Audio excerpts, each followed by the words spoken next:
This channel does not promote any violent, harmful, or illegal activities. All content provided by this channel is meant for an educational purpose only. টিভি9 বাংলায় আপনাদের সকলকে আবারও স্বাগত। রনিপা রয়েছে আপনাদের সঙ্গে। আর আজকে সবচেয়ে বড় খবরে এবার নজর রাখবো, কারণ বহরমপুরের দিকে আমাদের প্রথমেই নজর থাকবে। বহরমপুরে আবারও শুট আউটের ঘটনা ঘটলো।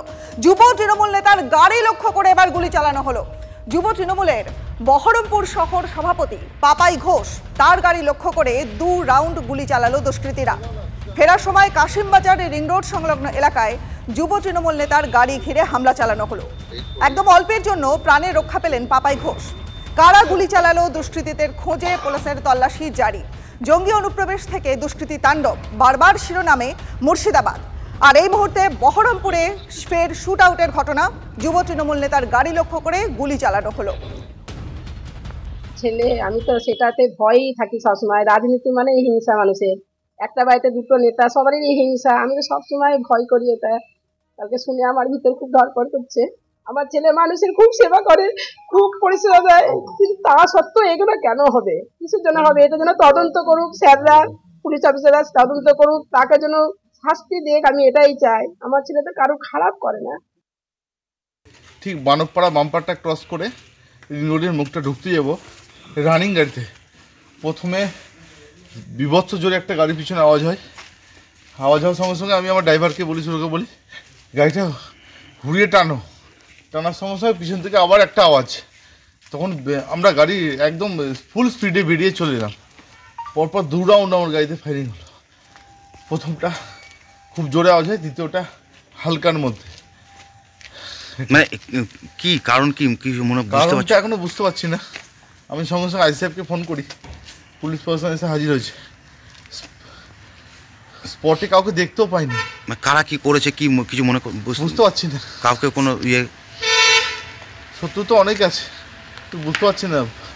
রানিং গাড়িতে ডেলি আসে দিক দিয়ে, কিন্তু এরকম হবে এটা কোনোদিন স্বপ্নে ভাবতে পারিনি। দেখুন, আমরা বরাবরই দেখেছি মুর্শিদাবাদ বর্তমানে কিন্তু এপি সেন্টার হয়ে উঠছে। মুর্শিদাবাদে বরাবর চিকেন স্নেকের দিকে নজর জঙ্গিদের, ফলে মুর্শিদাবাদে যখন এপি সেন্টার হয়ে উঠছে জঙ্গিদের, ঠিক সেই পরিস্থিতিতে বহরমপুরের ঘটনায় কিন্তু চাঞ্চল্য ছড়ালো। বহরমপুরে ফের শুট আউটের ঘটনা। কথা বলবো আমাদের সহকর্মী কৌশিক সরাসরি রয়েছেন এই মুহূর্তে আমাদের সঙ্গে। কৌশিক, বহরমপুরে এই যে শুট আউটের ঘটনা ঘটলো, বিস্তারিত আর কি জানতে পারছো?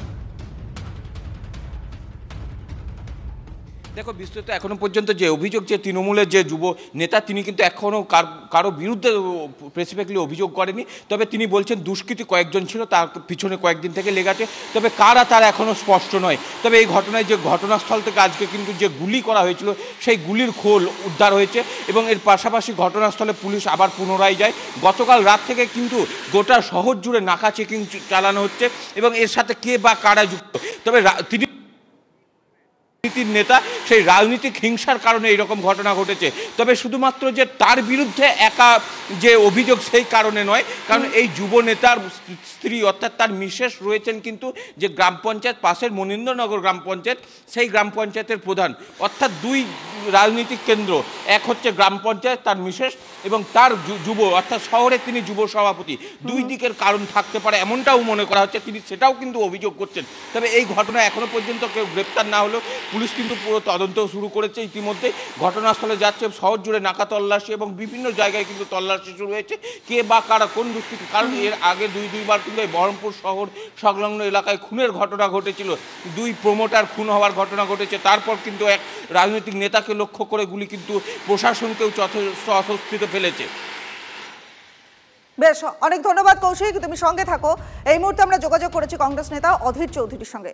অধীর বাবু, আপনার সময় এই বিষয়গুলো কিন্তু তেমনভাবে চোখে পড়েনি, কিন্তু বর্তমানে একের পর এক ঘটনা ঘটছে এবং বহরমপুরে আবার একটা শুট আউটের ঘটনা। মানে অল্পের জন্য রক্ষা পেলেন যুব তৃণমূলের বহরমপুরের শহর সভাপতি পাপাই ঘোষ, কি বলবেন?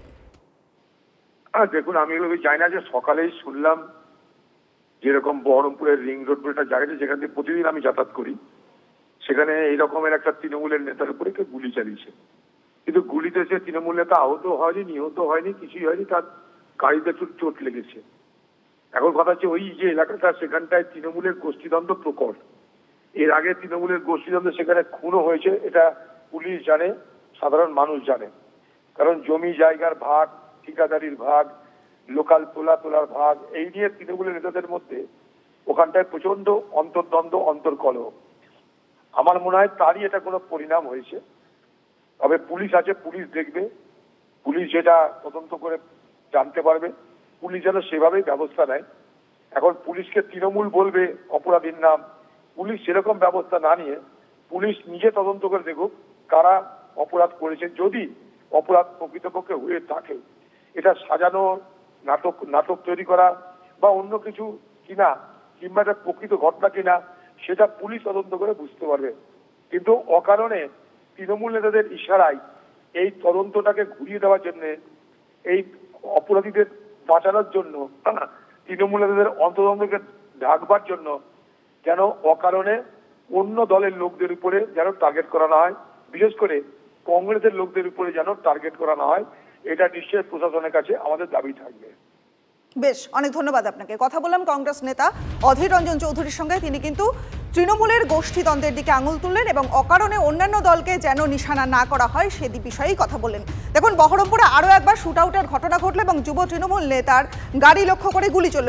আজ সকালবেলা কি বললেন পাপাই ঘোষ, শুনুন।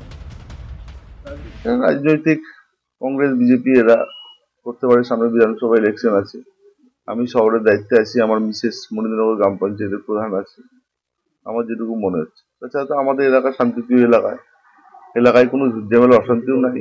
আমি সকালবেলায় বাইক নিয়ে এলাকাতে রীতিমতন ঘুরেও বেড়াই, একাই ঘুরে বেড়াই।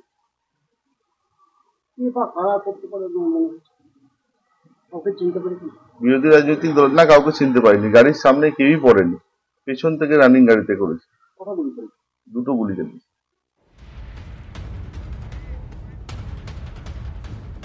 এই মুহূর্তে তৃণমূল নেতা হুমায়ুন কবির এই মুহূর্তে রয়েছেন আমাদের সঙ্গে। দেখুন, তৃণমূল বিধায়ক হুমায়ুন কবির রয়েছেন এই মুহূর্তে আমাদের সঙ্গে। হুমায়ুন বাবু, আপনাকে টিভি9 বাংলায় স্বাগত। দেখুন, আজ সকালে চাঞ্চল্যকর খবর। যুব তৃণমূলের বহরমপুরের শহর সভাপতি পাপাই ঘোষ, তার গাড়ি লক্ষ্য করে 2 রাউন্ড গুলি চালানো হলো এবং অল্পের জন্য তিনি রক্ষা পেয়েছেন। কংগ্রেস নেতা অধীর রঞ্জন চৌধুরী তিনি কিন্তু গোষ্ঠীদ্বন্দ্বের দিকে আঙুল তুলছেন, কি বলবেন? দেখুন, এর আগেও সত্যেন চৌধুরী তার বাড়ির নিকটবর্তী জায়গায় দুপুর বেলায় বসে থাকা অবস্থায় তাকে গুলি করে মারা হয়েছে।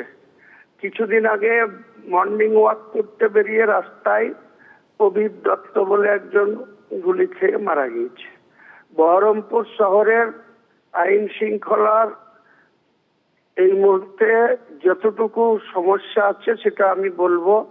বহরমপুর থানার আইসি রয়েছে, সেখানে বহরমপুর হেডকোয়ার্টার শহর, সেখানে যথেষ্টই প্রশাসনের স্ট্রেংথ রয়েছে। তারা এগুলাকে ভালোভাবে দেখুক। এটা কারোর জন্য কাম্য না যে কেউ কেন গুলি খেয়ে মরবে বা কেন গোষ্ঠীদ্বন্দ্বের খাড়া করেও দরকার নেই, বা যদি সে কংগ্রেস করে তাকেও মারার কোনো প্রয়োজন আছে বলে মনে করে না। এমনি মমতা ব্যানার্জির নেতৃত্বে পশ্চিমবাংলায় যে সুশাসন চলছে, মমতা বন্দ্যোপাধ্যায়ের বিকল্প আগামী 20-30 বছরেও কেউ হতে পারবে না। অধীর চৌধুরীরও অবস্থা রাজনৈতিক ভাবে সংকীর্ণ, কারণ তিনি আর রাজনীতিতে মাটি হারিয়েছে, নিজে হেরেছে। আগামী দিনেতে যতই চেষ্টা করুক, তৃণমূলের উপরে দোষারোপ করুক, এসব কাম্য নয়। আমি বলছি কোনো মানুষের জন্যই গুলি কেন কারোর উপরে কেউ চালাবে? এখানে ব্যক্তিগত কোনো স্বার্থ আছে কিনা সেটা প্রশাসন খতিয়ে দেখুক, এটাই আমি বলবো। প্রশাসন খতিয়ে দেখে যারা কে বা কারা এই ধরনের কাজে যুক্ত তাদের অ্যারেস্ট করুক, উপযুক্ত সাজা দেওয়ার ব্যবস্থা করুক, এটাই বলবো। বেশ, অনেক ধন্যবাদ আপনাকে। কথা বললাম ভরতপুরের তৃণমূল বিধায়ক হুমায়ুন কবিরের সঙ্গে। আর এই মুহূর্তে আমাদের সঙ্গে রয়েছেন জগন্নাথ চট্টোপাধ্যায়, বিজেপি নেতা। জগন্নাথ বাবু, টিভি9 বাংলায় স্বাগত আপনাকে। দেখুন, আজ সকাল সকাল একটা খারাপ খবর, বহরমপুরে আরও একবার শুট আউটের ঘটনা ঘটছে এবং এই শুট আউট হয়নি। যুব তৃণমূলের বহরমপুরের সহসভাপতি পাপাই ঘোষ, তার গাড়ি লক্ষ্য করে 2 রাউন্ড গুলি চালানো হয় এবং অল্পের জন্য তিনি রক্ষা পান। কংগ্রেসের দাবি করছে যে এটা তৃণমূলের গোষ্ঠীদ্বন্দ্ব, কি বলবেন? তৃণমূলের গোষ্ঠীদ্বন্দ্ব এটা তার কারো দাবি করার উপর নির্ভর করে না। বহরমপুর শহরে ভর দুপুরে বা সকালবেলাতে তৃণমূলের যুব সভাপতির গাড়িতে কে কার এরকম সাহস আছে যে গুলি চালাতে পারে? তৃণমূলেরই কেউ চালাবে, এটার জন্য কারো দাবি করার প্রয়োজন হয় না। এটাই ঘটনা। পুলিশ বরং তদন্ত করে দেখুক যে গুলি যে চালিয়েছে সে ভাইপোর লোক না গুলি চালিয়েছে সে পিসির লোক, আর যে গুলি খেতে যাচ্ছিল সে ভাইপোর লোক না পিসির লোক। সুতরাং তৃণমূলের গোষ্ঠীদ্বন্দ্ব তো একদম উপর থেকে নিচ পর্যন্ত পুরোটাই প্রসারিত হচ্ছে না। তো ঠিকই আছে, এটাই রাজ্য, এগিয়ে বাংলা, এবং বাংলার মানুষ দিনের পর দিন দেখছে জিহাদিদের সেফ করিডোর, আল কায়দা জঙ্গি ধরা পড়ছে মুর্শিদাবাদে। নবাবের দেশ তো, সেজন্য এখন অনেক কিছুই হবে ওখানে। কিন্তু জগন্নাথ দা, এই যে পাপাই ঘোষ যার উপরে আক্রমণ চালানো হচ্ছে, তিনি কিন্তু বিজেপির দিকে আঙুল তুলছেন। আরে তো বড় আশার কথা, বহরমপুর শহরে বিজেপির গুন্ডা তারা যদি তৃণমূলের যুব সভাপতির উপর গুলি চালাতে পারে, আমরা বিরাট আশা দেখছি। এবং 26-এ তো আমরা 294-এর মধ্যে অন্তত পক্ষে 250 সিট তাহলে এবার জিতবো। যদি বহরমপুর শহরে, মুর্শিদাবাদ জেলায় বিজেপি তৃণমূলের যুব সভাপতির উপর গুলি চালিয়ে দিতে পারে, তাহলে আমাদের জন্য আশার কথা। আমরা দাবি করব যে কে করেছেন বিজেপির, সে নিয়ে থানায় কমপ্লেন করুক, পুলিশ অভিযোগ নিয়ে তদন্ত করুক। এবং আমরা যদি সত্যিই বিজেপির এরকম কেউ করে থাকে, তৃণমূলকে এইভাবে দিনে দুপুরে অ্যাটাক করে দিচ্ছে, তাহলে আমরা তাকে সম্বর্ধনা দেব। বেশ, অনেক ধন্যবাদ আপনাকে। কথা বললাম বিজেপি নেতা জগন্নাথ চট্টোপাধ্যায়ের সঙ্গে।